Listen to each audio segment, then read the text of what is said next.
Umva twagarutse uyu munsi ngiye kubereka ukuntu ushobora gutegura katuzite ngo ni inyama za dodo. Njya mbona abantu bavuga ngo inyama za soya ubwo rero nanjye ngiye kubereka inyama za dodo, ariko mu by'ukuri ni ikintu natekereje ndavugana, ariko se ibi bintu wabitegura nkareba uko byaba bimeze.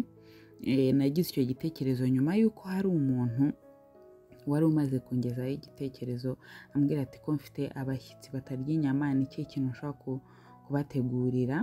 Ndabitekereza ndavuga abantu batarya inyama baba bagoye kweri. Hanyuma rero ntekereza gukora utuntu tumeze nka meatballs, ariko nanone meatballs kubibumba mbona biragoye. Meatballs nyine za dodo n'ubundi. Rero muri kubona ko ndimo ndagenda nkata dodo, nkatamo duto cyane. Rero muraza gutangara mubonye ikintu kiri buvemo. Ni ibintu nakubwira ngo biraryoshye ku buryo nahaye umwana ngo aryeho atazi ibintu navanze. Ambwira uri kumva bimeze gute? Arambwira ati ndumva biryoshye. Hanyuma se uri kumva nshobora kuba navanze biki n'ibiki? Ambwira ati ibyo byose harimo inyama ziseye, hari nyine bikumvikanisha yuko ibi bintu byari biryoshye cyane pe. Ariko nanjye n'ubwa mbere nari mbikoze, nabikoze kugira ngo ndebe uko bimera, kubw'amahirwe nsanga biraryoshye, ntabwo nshobora kubabeshya. Ubwo rero uri kubona ko dutangiye dukata dodo, ugakatamo dutoya, kandi mwabonye ko twakoresheje amababi ya dodo gusa. Bya bintu by'ibiti byo hagati muri dodo nta birimo. Hanyuma tugakoresha n'igitoki. Igitoki impamvu nagikoresheje ni ukugira ngo, ariko ibi bintu ndi kuvuga by'impamvu muraza kubibona nyuma. Dodo hanyuma tugashyiramo, tukarapiramo ibitoki bibiri. Nakoresha ibitoki bibiri. Nari nkiri kuvuga yuko biriya biti bya dodo utabishyiramo kubera yuko nyine ukuntu tugiye guteka ibi biryo, biriya biti bishobora kukuvangira. Nubwo byaba ari dodo zoroshye, ibyiza ni ugukoresha amababi gusa. Urabona ko rero twamaze kurapa bya bitoki bibiri, ngiye gukata n'ibitunguru, hanyuma nkatemo udutunguru duto duto cyane. Nyine kubera ko nababwiye ko ide byatangiye ari ugukora ibintu bimeze nka boulette cyangwa se meatballs, kuno ziba zimeze z'inyama. Mvuga noneho wakora version iri vegetarian cyangwa se abantu batarya inyama, mbese mu mwanya w'inyama ukaba ufitemo imboga dodo, kandi bikaba ari ibintu biryoshye atari ibintu by'ibibogaboga gusa. Urabona ko rero nakase ibitunguru mo dutoya, hanyuma nabyo nkabyongera kuri bya bintu nari namaze gutegura.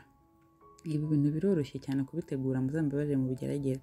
Iyi ngiyi rero ni tungurusumu na tangawizi mba naraseye hamwe, nkabibika mu gacupa, nibyo nshyizemo. Hanyuma gashyiramo amagi ahagije.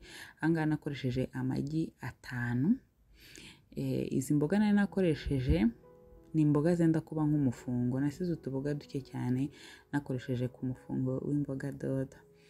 Hanyuma wamara gushyiramo ya magi ukabivanga neza, ku buryo nyine amagi akwiramo muri za mboga hose. Hanyuma nshyizemo n'umunyu. Warangiza ugashyiramo ifarini. Nshyizemo igikombe cy'ifarini. Hanyuma ikindi kintu tugiye gushyiramo ni ugushyiramo, reka turabanza tubivanga, ariko tuhita dushyiramo black pepper. Ni ikirungo, ngira ngo murabizi ko ni ikirungo kijya mu mboga izo arizo zose, kandi kikabiryoshya kikabihumuza cyane. Ni ikirungo cyiza. Turashyiramo black pepper nitumara kubivanga.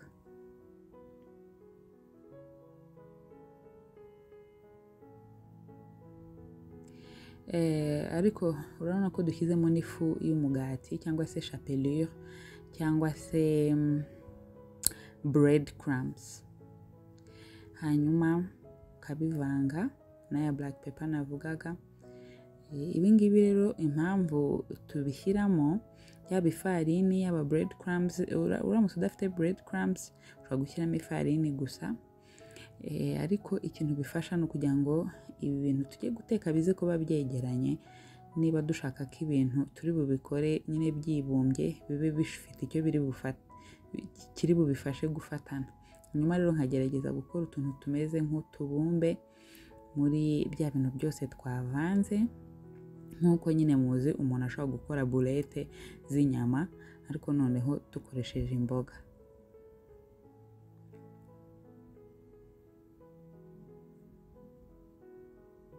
Hanyuma iyo umaze nyine gukora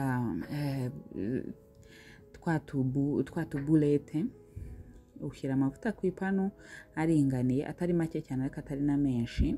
Hanyuma ukagenda ushyira ku ipanu ku mavuta yashyushye, hanyuma ukagenda uhindukiza uteka nyine impande zose, wirinda ko bishirira, wirinda ko bifata ku ipanu.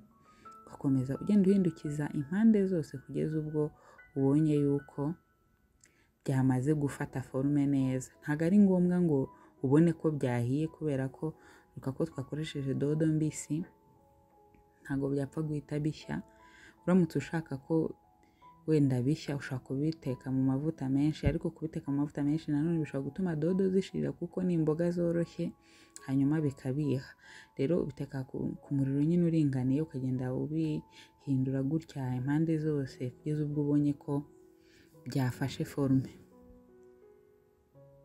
Yango murimo muragenda mubibona yuko biri kugenda bishya nyine gake gake, ariko ntago imboga zishya ngo zite zihwana mo imbere. Ngo muragenda mubona muri process zikurikiyeho ukuntu turi bubigenze. Hanyuma rero wamara kubona byafashe forume neza, ukabyarura ugashyira ku ruhande, ukomeza nyine iyo process no kuri bya bindi nyine twavanze byose, ugenda ubiteka mpaka byose birangiye. Urabona yuko havuyemo utuntu twinshi.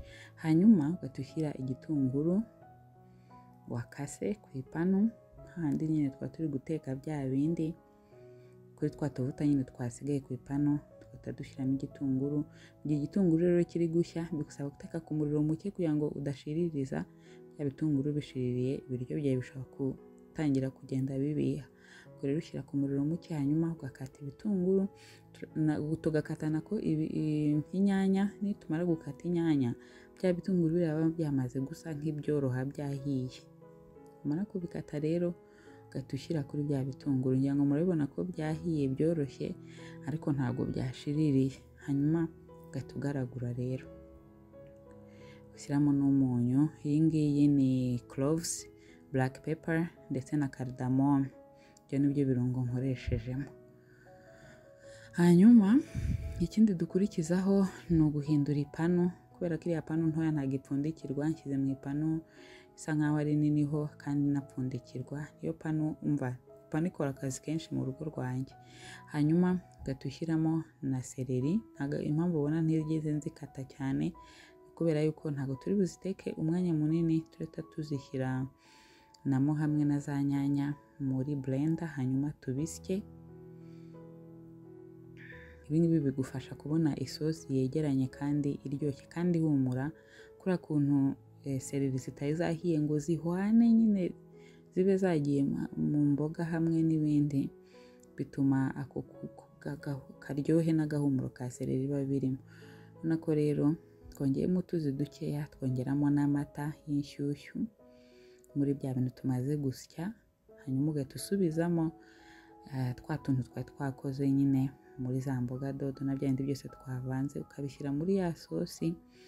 Hanyuma ukabipfundikira, ukabireka bigatogotana neza bigashya. Nuko nguko bishya bimeze. Urabona ko byegeranye nyine bimeze neza cyane. Ubundi ugahita warura.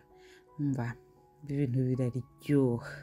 Ushobora kubirisha umuceri, ushobora kubirisha makaroni, ushobora kubirisha ikindi icyo cyose waba wateguye nyine, nk'uko n'undi wateguye n'inyama ushobora kuzirisha n'ikindi. Nizere ko mwaryoye kandi muzabigerageza mukama comment. Naho ubutaha, bye bye.